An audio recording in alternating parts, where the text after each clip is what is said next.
Hello, everyone, and welcome to the April episode of Miracle Conversations. I'm here with Dr. Dave Asomaning, who is an executive coach, and my name is Brittany New. I am an entrepreneur living in Barcelona, Spain, and we like to get together every month and have conversations around miracle mindsets.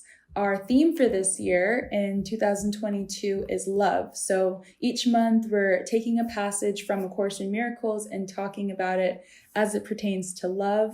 Last year we had a different theme, which was forgiveness in 2021. And other themes would be like atonement, meditation, light, and peace, which are all topics that are really discussed in A Course in Miracles. But this year it's about love. And so I'll get into the lesson about love today, but first, Dave, why don't you tell us a little bit more about what you do and introduce yourself to anyone who's not familiar with your work yet? Well, thank you, Brittany. Good to be with you again this month, April 2022. Love your intro. Love that you're in Barcelona and I'm over here in Florida, which is where I live. Two great places. I know, right? Mm-hmm. It's great. Through the miracle of technology, we're able to have this amazing meeting every month. So thank you for everything you do to make this possible, Brittany. So I specialize in supporting CEOs, executives, entrepreneurs, and other leaders to develop miracle mindsets. And this whole call, my whole business is dedicated basically to the developing of miracle mindsets. And I really believe so much in miracle mindsets. It's like an obsession, a passion, a dedication. And so the miracle mindsets lead to improved effectiveness, ease, and fulfillment in the professional and personal lives of the leaders I work with. And then, Brittany, that was an excellent intro about the themes we've worked on, and thank you for that. And then this year, as you mentioned, the theme is love in support of miracle mindset. And the anchor lesson, the lesson we look at a little bit all through the year, even though on each call we do a different passage, the lesson is lesson 50. That's the anchor lesson. I am sustained by the love of God is the headline. And then in there is a paraphrase I like a lot. It says, through the love of God within me, I can resolve all seeming difficulties without effort and ensure confidence. That's just such a strong statement of problem-solving ability based on tapping into the love of God inside of us. And then finally, in terms of this whole intro we're doing, I'd like to say that if you'd like to know more about how all this gets put together in my executive coaching method in a step-by-step and systematic way, you can do so through my book, Nightmares to Miracles. The title of the book is Nightmares to Miracles, which is available on Amazon. And we usually have a link to it in the show notes as well. So back to you, Brittany, to get us going. Thank you for introducing yourself and letting us know more about what you do. I mean, it must be so cool to have an obsession with miracles. Just before we started recording, you said that you love hearing your miracle reports, and that must be such a fun thing to wake up to in your work, is people sending you emails about all the miracles that have been created in their life using your teachings and stuff. So that's so cool. So today we're going to talk about another lesson in how we can contribute to our own miracle thinking. And today's lesson is lesson 124 from A Course in Miracles, which says, let me remember I am one with God. So each lesson has kind of a title, headline, theme, and that's what today's is. And Dave is going to go deeper into the lesson, the context, and some applications that we can do. So I look forward to hearing your take on this lesson. Well, thank you very much, Brittany, again, for teeing this up for us. So I'm going to start right off by reading the first paragraph and letting it resonate into our conversation here, the conversation Brittany and I are having, and then into your heart and mind as you listen and watch this. So here we go. This is paragraph 1 of lesson 124. It goes like this. Today, we will again give thanks for our identity in God. Our home is safe, protection guaranteed in all we do, power and strength available to us in all our undertakings. We can fail in nothing. Everything we touch takes on a shining light that blesses and that heals. At one with God and with the universe, we go our way rejoicing with the thought that God goes everywhere with us. So this is a very powerful intro and warrant or justification or explanation for why we want to remember that we are one with God. Like the headline that you alluded to, Brittany. It's we want to plug into God. We want to rest in God. We want to think about God. We want to delight in God. We want to continually remember that we can enjoy a conscious state of oneness with God. And this paragraph tells us what all the benefits of being in this state are. Safety, protection, guarantee that everything that we do will be successful. It's pretty amazing. Let me pause here and Brittany, see what you're thinking. I think it's really important for us to remember that we are one with God, because maybe someone who's new to miracle thinking might be wondering, how can I create miracles? By definition, you can't. That's what makes them miracles. So it's knowing that you're tapping into a source that is, it's external, in that it's not just you, the human in the human form and the human body on earth, but it's this, unlimited spiritual potential that exists everywhere, but also within us. And through that, we can essentially create miracles, but not us alone. And we talk about that a lot in tapping in and getting, becoming attuned to God and its power. So I also noticed that you skipped over the word himself. And you've done that a few times in this series. You keep mentioning we want to be inclusive. We don't want to make it binary. Do you want to explain a little bit? Because you've never formally, said that kind of message. Yeah, sure. Thank you. That's again very observant of you. Thank you for that. So so there are a number of different things, right? Even the word God. We've talked about this a little bit between ourselves, and I think on one of some of our shows, where God can be alienating to some people, right? That word G-O-D, and for some it's, you can't even mention the name of God. It's not allowed. Or in some other philosophies, God is not a personal being that you can relate to. It's a law, it's a principle. There's different names, Allah and such. So we're always trying to be sensitive to a wider audience that may not be familiar with the Christian language, the Judeo-Christian tradition even, or the Muslim, Christian, Judaic tradition. So that's one aspect of the diversity we try to encourage. We want all seekers of truth, spiritual truth, to be able to hear something of value in what we do without being alienated by the language, the specific language. And then to your point, the overly gendered language about God himself. I skipped over the God and the himself part. I was like, okay, it's still pretty powerful without the himself. And it can be awkward to say himself or herself, and then we've got non-binary, things to be thoughtful about. So there are easy ways to just continue to be inclusive.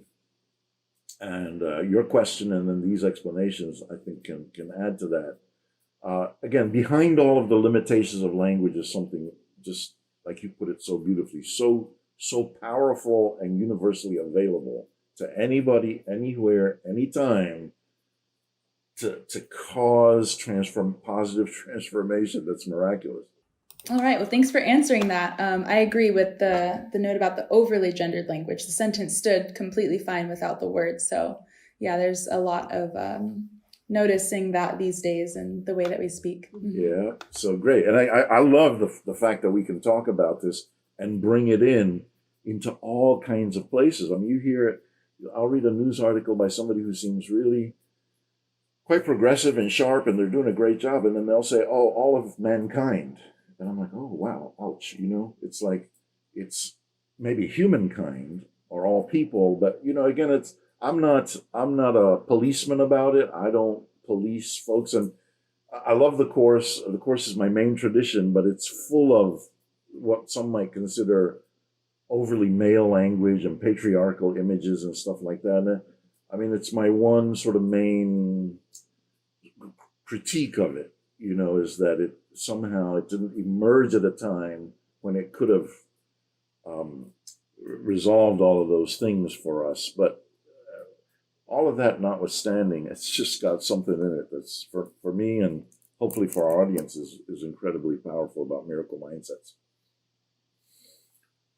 Yeah. So we're going to continue with our highlights of some of these passages here, and I'll check in with you again, Brittany, about the next section. So the first part, the first 4 verses of lesson 124 are talking about all these amazing benefits that will come to us as we see ourselves and enjoy ourselves as being one with God intentionally and deliberately. Then in paragraph 5, I see a pivot towards the application of this enormous sense of well-being and power and strength and inner perfection that we get from the divine. I see the pivot, and you'll see it too when I read this paragraph. So it says in paragraph 5, we see, in other words, this power at work in appearances of pain, and pain gives way to peace. We see it in the frantic, in the sad, in the distressed, the lonely and afraid, who are restored to the tranquility and peace of mind in which they were created. And we see it in the dying and the dead as well, restoring them to life. All this we see because we saw it first within ourselves. And then just a little bit more here, paragraph 6 and a little bit of 7. It says, no miracle can ever be denied to those who know that they are one with God. No thought of theirs but has the power to heal all forms of suffering in anyone. In times gone by and times as yet to come, as easily as in the ones who walk beside them now. Their thoughts are timeless and apart from distance and as apart from time. We join in this awareness as we say that we are one with God, for in these words we say as well that we are saved and healed, and that we can save and heal accordingly, right? So it's just this flow we've been talking about in terms of the fact that we receive the benefits of the oneness with God, and then we are able then as miracle workers with a miracle mindset as a result, able to impart those benefits to others.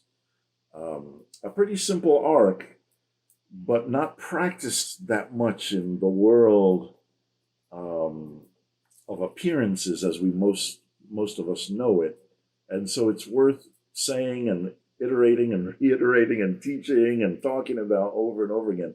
Brittany, over to you. Any thoughts?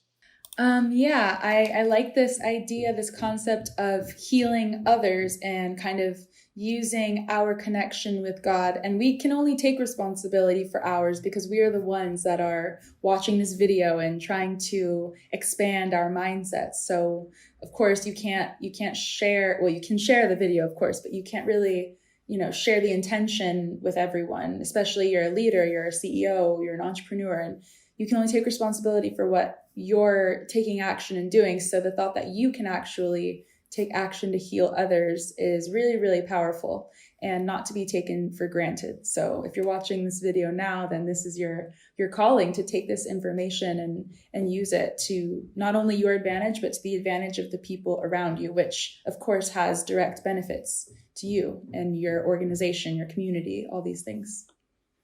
Yeah, thank you for amplifying and reiterating those points. I also wanted to fold in here something you said a few moments ago about the fact that this power is external to us in the sense that it's not ours originally, right? But that it's available to us. In other words, I think this is a really significant distinction that you're making. And then it eventually ultimately resides inside of us, but not because it originates with us. And this point is just at the core of what I think really empowers us with the miracle mindset. It's a gift to us, and it's given to us lavishly and freely but it doesn't originate with us. And it's also given to everybody equally. There's no favorites involved, in spite of how appearances in the world can look sometimes.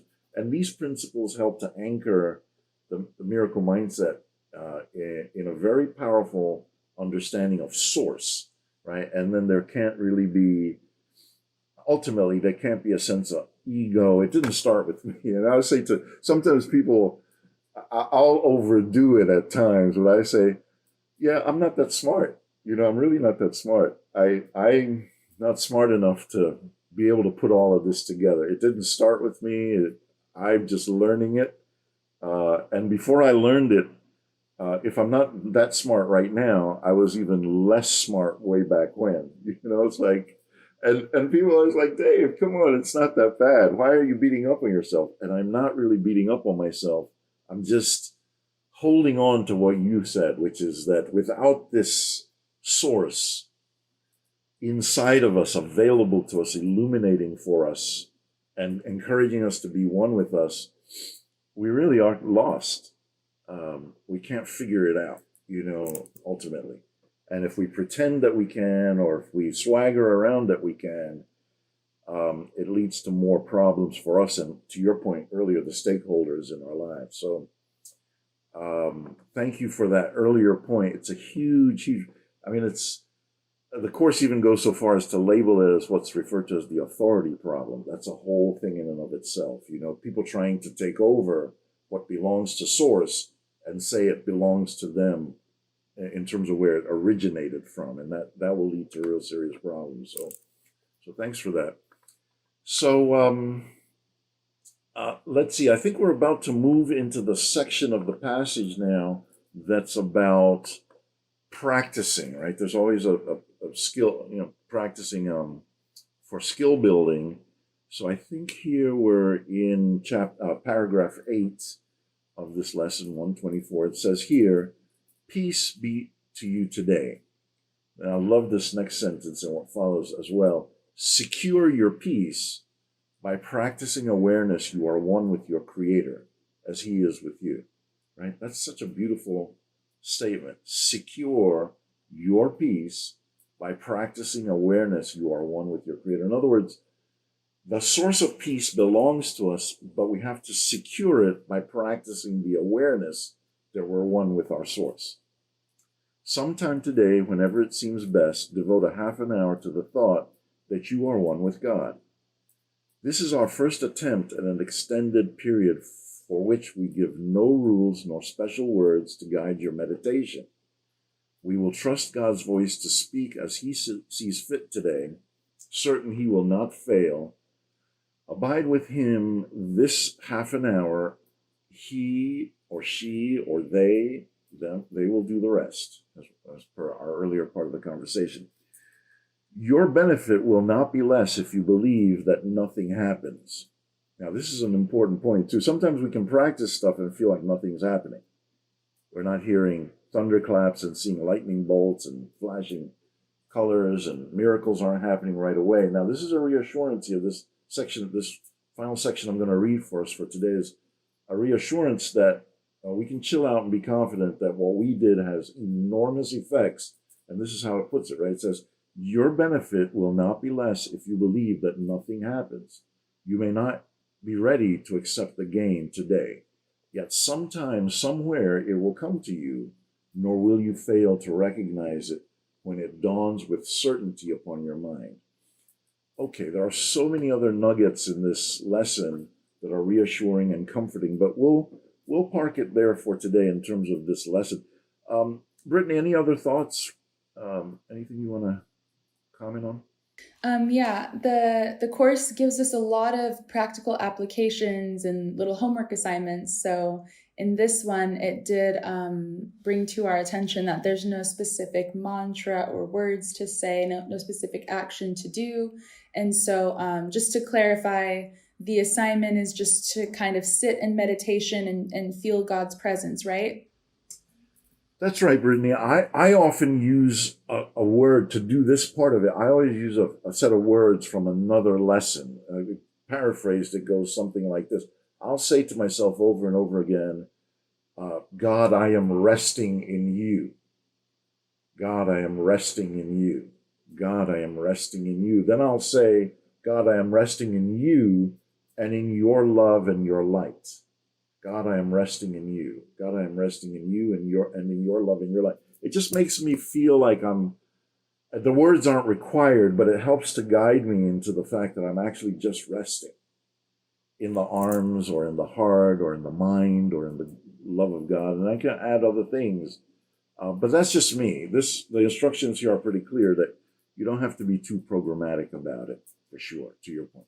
Okay. There are a lot of it's kind of a form of, awareness could also be mindfulness. So maybe some people might feel like doing it while they're doing something else, going for a walk, or washing the dishes and feeling God is with me. I'm resting in God. So it doesn't have to be a certain form of meditation or anything, right? It's just a matter of creating that awareness. That's right. That's right. I mean, we could take it literally at its word here that there's no specific instructions. It's really where the mind is. And then we've talked about this on other calls too, where the course generally over and over and over again encourages at least 5 minutes of every hour in this sort of a meditative practice of reconnecting with God, right? Rebooting, touching base again to get refreshed. And whether one does that through mindfulness or meditation or guided imagery tapes or audios, or there's a million different ways to do it. But yeah, I mean, I hear it's just saying, feel free, just do it for 30 minutes and have it be quality time in God's presence. I won't being at one with God. Yeah, I was going to say that maybe led me to think of another practical application, because 5 minutes every hour is quite often. So you could set a little alarm in your phone, just kind of like God is with you every hour. It could just do a little ding, and you could just kind of soak that in for 5 minutes every each hour. That's a different one. This is more like a longer period of time, and it did stress the importance of an extended period here. I mean, there are many different methods of creating this awareness, so it's really just what works for you, I guess. Yeah, I mean, the main thing here is that 30-minute time frame, and then being mindful that we are consciously one with God. And again, it's reassuring us. There's always this uncanny quality in these lessons that they really understand us so well, and the person teaching really does get us and says, "Yeah, you may do the 30 minutes and feel like whoop-de-doo, nothing happened. Don't sweat it. Something happened, and you will see what that was. In no uncertain terms, it will be crystal clear to you." And it even uses more powerful language about how amazing the result is. It's really worth reading and meditating on. So yeah, thank you for those clarifying questions about the how of it. So one of the last things we usually do on our calls is we go from the theory to the exercise, and then we talk about application um, in terms of your work, my work, and then we try to encourage further application with our audience, right? That's kind of the flow of what we do. So one of the areas of application for me in all of this um, is where I'm working with a leader who's an influencer, and whether they influence 10 other people or 1,000 other people, um, the the challenge in our executive coaching work together is about how to influence as quickly as possible in as positive a way as possible, right? And so um, there's more about the underlying methods and techniques that I use, and we've been discussing this a little bit, Brittany, and we'll continue to bring it more of this into what we do. But I use the Hawaiian healing technique of Ho'oponopono a lot with my clients. It's very similar to A Course in Miracles. It just has a few steps to it that are easier to teach. And so it's great to get people on board with how to be in the presence of this miracle power that we just discussed today, and then how to impart it to others. And then I see the course as kind of like a deep, deep dive into what you might consider like again, I don't want to be too careless about this, but it's almost like the Ph.D. level, if you want to go there. It's like You're just going deeper and deeper and deeper with the, several hundreds of pages of teaching about how to do this in the course. Ho'oponopono is pretty straight, pretty clear and simple compared to all of that. So anyway, this is the application stage, and it's just amazing to be able to do and see in action what we talk about here in one of these paragraphs. For instance, I'll just highlight it again. It says in paragraph 6, no miracle can ever be denied to those who know that they are one with God.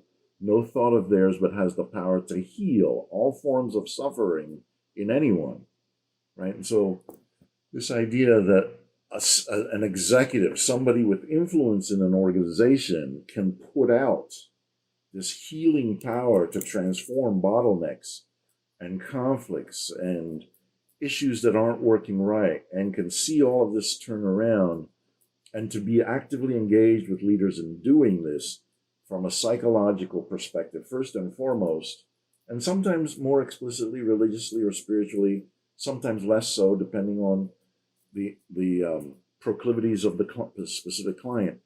But this idea that if you see something in yourself on the negative side and you address it with this power, it helps your stakeholders to do the same and get freer. Very, very powerful. And I see miracles weekly. I mean, real shifts, like, oh, this was stuck. This was never going to change. This was like, man, this was like, oh, this was the worst. And little by little, applying this stuff, it's like, oh, there was a change over here. There was a change I never expected over there. It is very gratifying. Anyway, over to you, Brittany, in this last section of our application process. Yeah, earlier in the lesson, we were talking about healing others on their behalf, essentially. And so you mentioned previously to me that you could do a Ho'oponopono in order to kind of cleanse other people and their negative programming. And then I'm kind of here thinking, like, that sounds like a lot of work.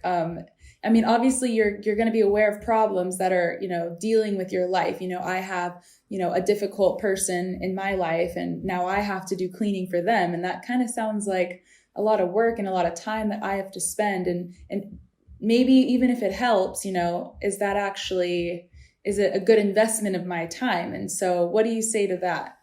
That's a great question. Thank you for asking. And I like how you framed even more precisely what Ho'oponopono can be, where you see negative things in other people, and then you're specifically cleaning the negativity for them, for release for everybody, right? So it's an amazing technique. So yeah, the this idea of return on investment. So yeah, the way I think of this is that in the course of my work, I'm listening to clients, and I love my clients. I'm not judging anybody. I respect them, but a legitimate part of what we do is that they get to complain about what their pain points are with their people, their teams, and so in the course of an hour-long session, I could easily spend 30, 40, 50 minutes of that time listening to a variety of complaints. And then I know that this is not the first time and the only time client is complaining about this, that they've got other people that they share with and talk to about it, including the perceived sources of the pain and difficulty and bottlenecks organizational, right? So overall, there's a lot of time spent already ruminating on this and thinking about it and obsessing about it, and in some ways having anxiety and anger and resentment about it. So in our process together, I'm trying to constantly make it more efficient, where I hear what all the complaints are, or the grievances, if you will, to use language from A Course in Miracles, lesson 78, and then do a process in which we are then inviting Source to help us, as we're at one with Source, God, Spirit, to transform all of this negativity at a deeper level of existence, from things that cause pain and cause us to be stuck, to, as we were reading today, to release the pain and bring in this sense of strength and power. So all told, I mean, we could do that process. If it takes 30 minutes to hear the complaints, we could do the process I just mentioned in probably about 10 minutes. Take all of that and bundle it into the healing process. And again, it's not, I don't mean to exaggerate any claims here, but it's always about practicing of a lot. So I do a lot of the Ho'oponopono in relation to A Course in Miracles before my sessions, during my sessions, after my sessions, for myself, for my clients. I try to stay in the mindset a lot, and all of that helps. And then hopefully clients buy into this idea that the more you practice it, the easier your life gets. And you see the return on investment when long-standing intractable problems that you've talked about and spent money on having changed, and then they're shifting. So I don't know how that sounds to you, but you could tell me. That sounds great. So in summary, why would you essentially waste time or spend time ruminating about a problem just for the sake of ruminating, when you could be spending that same time, if not less, in taking steps towards shifting the problem by tapping into the source power? So there's just two different modes of thinking and two different intentions behind it. When you're ruminating, it often can make the problem worse because you just get resentful and you get mad and you get more grievances. And I think, which lesson was it when we learned to say, let miracles replace all grievances? 78, yes. 78, having the grievances can actually block those miracles from happening. So we kind of flip the order around, and it's a lot more efficient use of our time.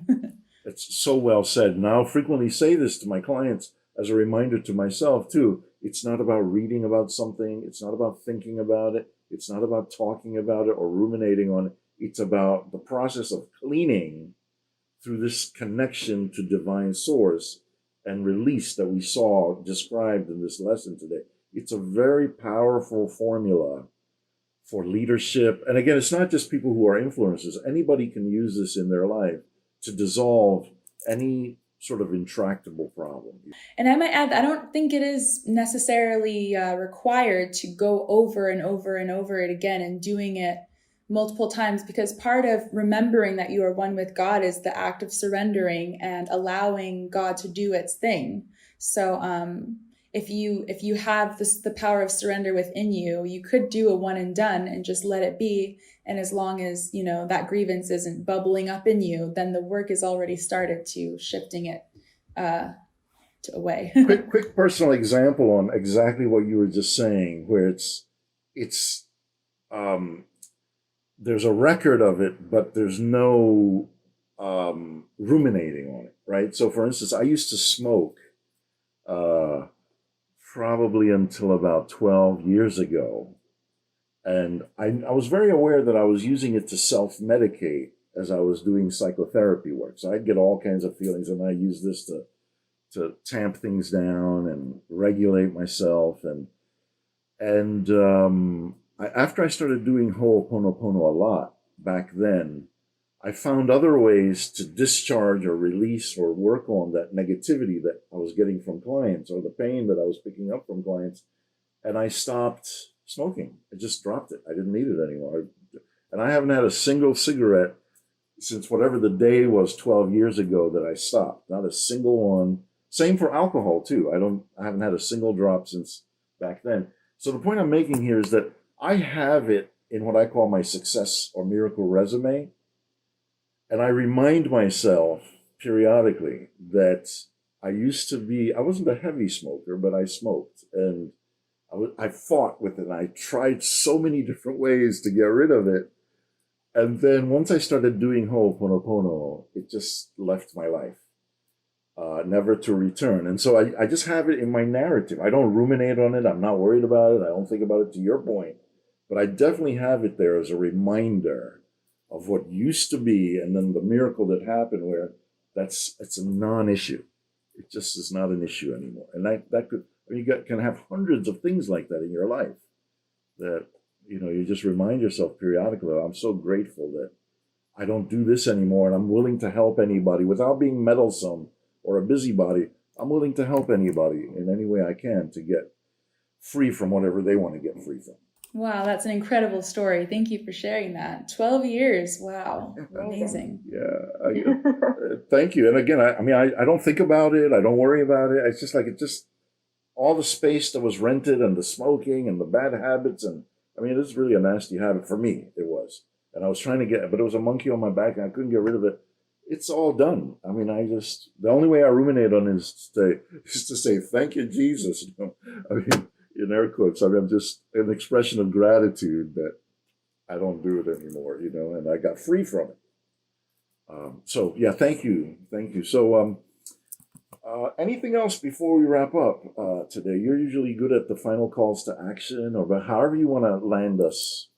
Yeah, today I think is unique where we were, giving many practical assignments throughout the lesson, since there was the direct assignment to spend that half hour in time with awareness to the oneness that you have with God. So it's never too late to start that practice.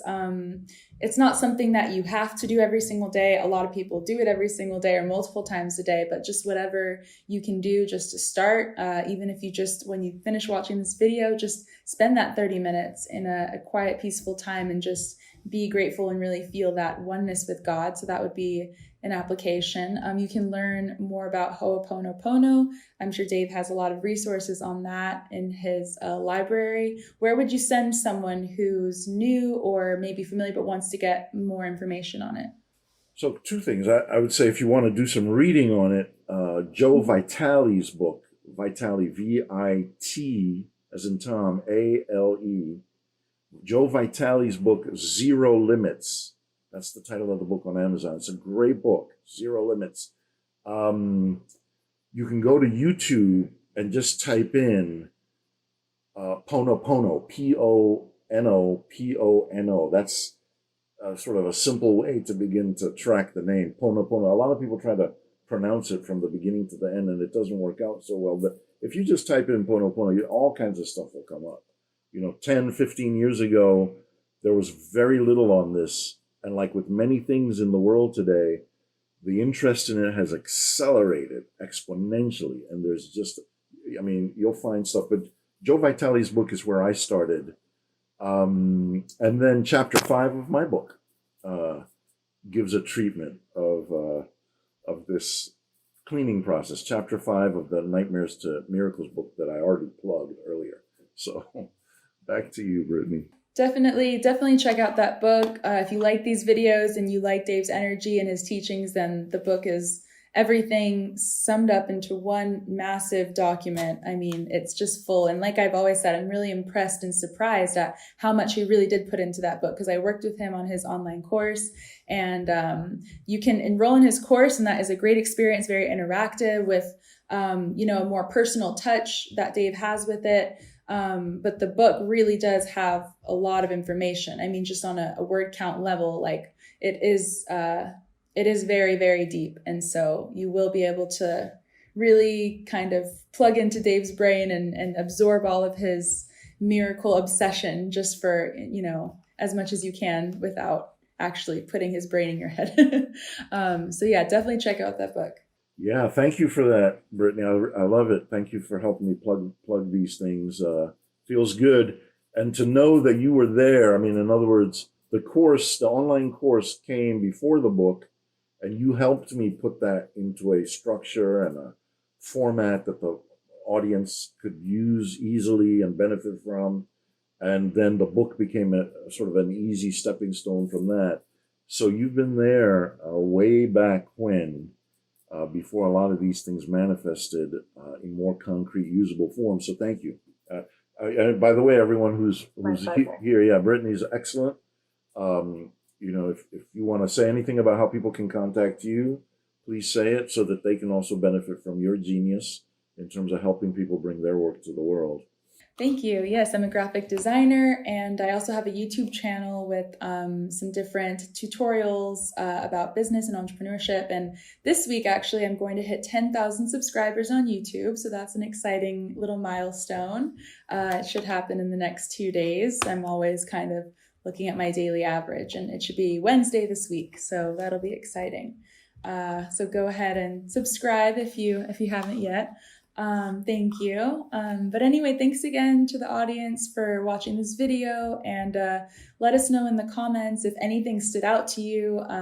We would love to have more engagement in the comment section of the videos. That would be really fun for us to be able to kind of see what you guys are thinking and, comment on your comments and engage in dialogue about some of these things. That's part of the reason we wanted to have this show, so we could have a more face-to-face interaction with you guys. So definitely contribute anything that came up for you. Yes, thank you for that. I love it. Thank you for another wonderful show today, Brittany. Just great to be with you as always. And I'll look forward to our next one next month in May. Likewise. Okay, I will see you then. Okay. Bye, everyone. Bye, Thanks for everyone. watching. Thank you so much. Bye, Yeah, Dave. thank you. Bye, Brittany.